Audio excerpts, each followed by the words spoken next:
Bonjour les amis, alors c'est pas aujourd'hui que je vais que je vais vous expliquer la conversion de Lévi parce qu'en fait on a quitté bien entendu Saint Matthieu et nous sommes revenus en fait à l'évangile de Luc au chapitre 9, les versets 7 à 9 qui nous parle d'Hérode. Alors Hérode le tétrarque on dit ici, c'est-à-dire en fait le Hérode Antipas. Hérode le tétrarque apprit tout ce qui se passait et il était perplexe car certains disaient que Jean était ressuscité des morts. D'autres qu'Élie était reparu, d'autres qu'un prophète d'autrefois était ressuscité. Alors Hérode dit, Jean, je l'ai fait moi-même décapiter.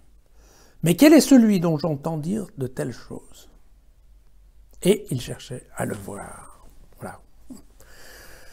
Alors, le même passage dans les évangiles de Marc et de Matthieu, Marc et Matthieu laisse vraiment entendre qu'Hérode lui-même est est complètement persuadé qu'en fait Jésus est le fantôme de Jean. Luc il va pas aussi fort parce que Luc il a quand même l'idée qu'effectivement Hérode est quand même un Palestinien mais de culture helléniste et que donc pour lui l'histoire des fantômes et de la réincarnation c'est pas très sérieux. C'est pour ça qu'il nous dit, dans l'évangile de Luc, on en reste au on dit en fait. Hein. On dit que... Et alors, pourquoi on nous parle d'Élie? Tout simplement parce que il y a un passage du livre de Malachie, qui est un autre prophète, au chapitre 3, qui nous dit comme ça, « Souvenez-vous de la loi de Moïse. Voici que je vais vous envoyer Élie le prophète, avant que ne vienne le jour du Seigneur, jour grand et redoutable. » Donc vous voyez que là, en effet, cette phrase-là, ce prophète-là, elle tombe parfaitement bien avec cette histoire, vous voyez, dont on a parlé il n'y a pas très longtemps, de se dire, ok, Jean, c'est en fait Élie, et c'est juste avant que Jésus soit le retour de Moïse, vous voyez, c'était un petit peu cette idée-là. Et donc c'est un petit peu normal qu'avec ce genre de lecture de texte, eh bien, en effet, tout le monde se pose des questions sur qui est Jésus, ça vous avez bien compris. Et dans les hypothèses, effectivement, l'hypothèse d'Élie peut revenir, puisque en effet, même les Juifs se rendent bien compte que Jésus est doté de pouvoirs exceptionnels et d'une capacité exceptionnelle à connaître les textes. Et donc, il va de soi que, voilà, quand ils cherchent dans les grandes figures connues de la Bible, eh bien, très rapidement, on va tomber sur Élie, puisqu'en fait, en plus, Malachie nous a prévenu qu'Élie allait revenir. Donc, c'est assez facile de se retrouver sur Élie. Voilà.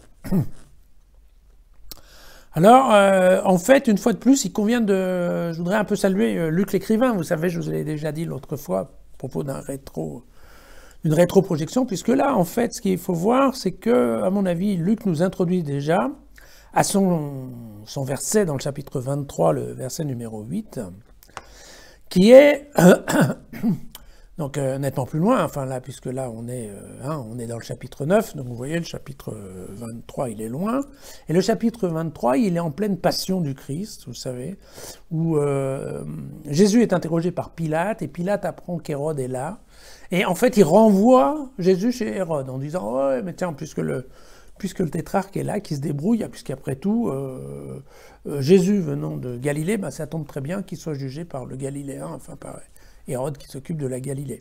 Et donc, je ne sais pas si vous vous souvenez, mais dans cette partie-là, on nous dit « À la vue de Jésus, Hérode se réjouit fort, car depuis longtemps, il désirait le voir. » Et donc, vous voyez que, très clairement, Luc, il a vraiment bossé son texte, puisque il s'est débrouillé pour mettre déjà dans le chapitre 9, et bien que Hérode avait la volonté de voir Jésus et de lui parler pour comprendre qui était effectivement Jésus. Et vous voyez que quand ça n'arrive qu'au niveau de la passion, eh bien enfin il se retrouve, et donc Hérode est probablement assez content, peut-être, encore une fois. Personne ne le sait, on croirait presque Hérode patient, vous voyez, donc comme c'est pas vraiment le film qu'on nous a fait dans d'autres textes.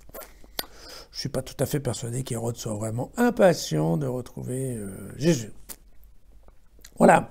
Et bon, bien entendu, eh bien, ce qui vient derrière dans ce message, c'est le message que le phénomène Jésus interpelle, et il interpelle bien jusqu'au plus puissant de la région de l'époque. Voilà. Vous pouvez bien entendu relire cet évangile et son commentaire dans jesusfacile.com, ainsi que revoir bien les autres pages. Et je vous propose que l'on se retrouve demain.